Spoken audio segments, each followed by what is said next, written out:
Do you ever wonder why photography is not what you see is what you get when you grab your camera? Well, in this short video, I want to talk to you a little bit about why what you see is not always what you get.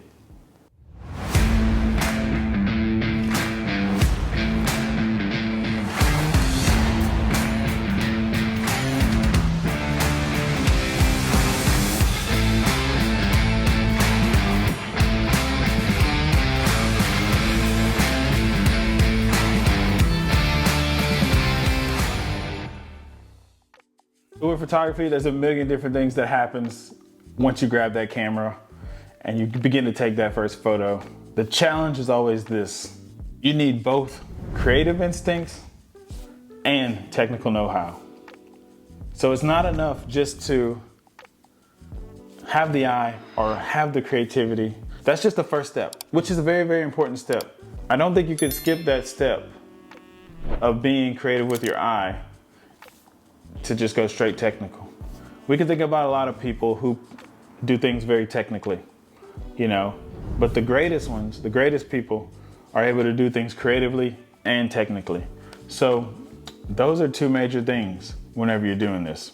Photography it's a balancing act at most. You see something and you have to document it. But if you don't have the technical knowledge, you can't express your creativity fully. It would kind of be like writing an essay or writing a story and using no periods, no commas, no semicolons, no spaces. You just have a bunch of words. And though the words might be beautiful, they won't transcend if you don't have the right grammar or the right punctuations or the right syntax, if that makes sense. So whenever you're creating a photo, the same holds true. You got to understand, where do my periods go? Where do my commas go? Where do I need to put a capital letter? All that has to make sense because you're going from idea to a substrate. So the idea is what you see, what you're moved by, what you're passionate about, what you're hungry to share with the world. And then the technical side is going to be that part that takes all those beautiful things and all those warm and fuzzy feeling things, those soft skills, and it actually transcends them to an image. So what I want you to realize is one is not greater than the other. And if it was, the creativity would probably trump the technical know-how. But in order to get yourself from here to here, you're gonna have to have both. I'll give you a perfect example. When I first got started, I would always be having my camera with me, or maybe I had my iPhone, original iPhone, and I would see this beautiful scene and it'd have this beautiful sky and then this water and then maybe even like a road or a building. And I'll pick up my camera to take a picture of it, or my phone or whatever I had in my hand, and I'll click. And then all the beautiful stuff down here would just go dark. And then the background would be white. Have you ever experienced that? Well, that's a technical know-how.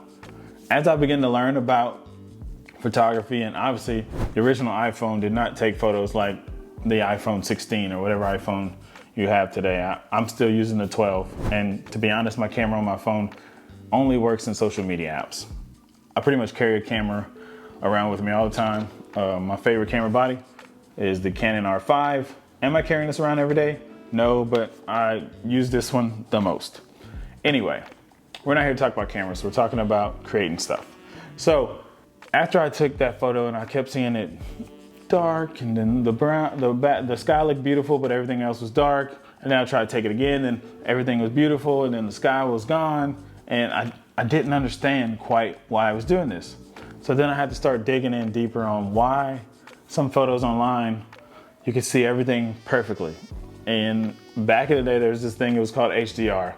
And what it would do is it would take 5 or 6 pictures, stack them on top of each other, use the shadows from the bottom, use the highlights from the whites, and then it would smash them all together. So the bottom will look great and the sky will look good.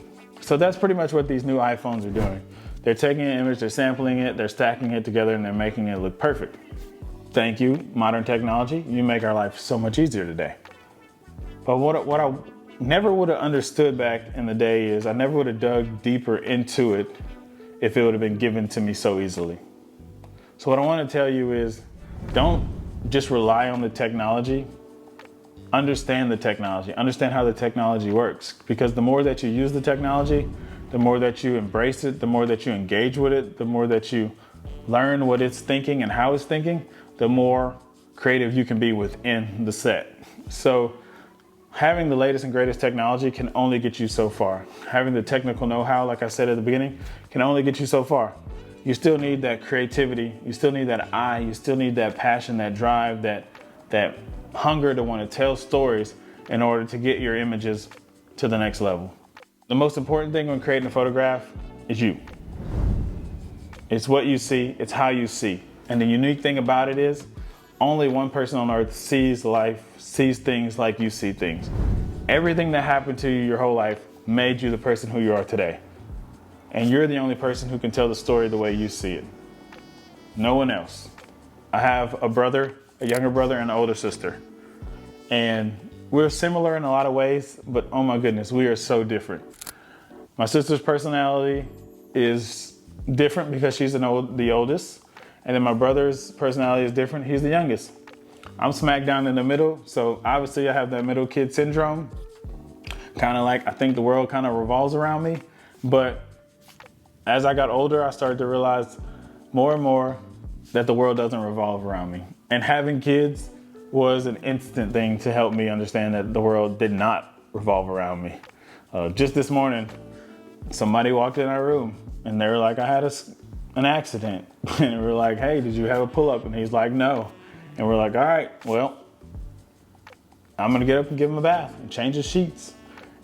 And that's just part of it. Just growing up, having life experience hit you and shape you and mold you so you can develop an eye and a way that you see the world today. Thanks for watching. Thanks for tuning in, and I'll see you on the next video. Peace.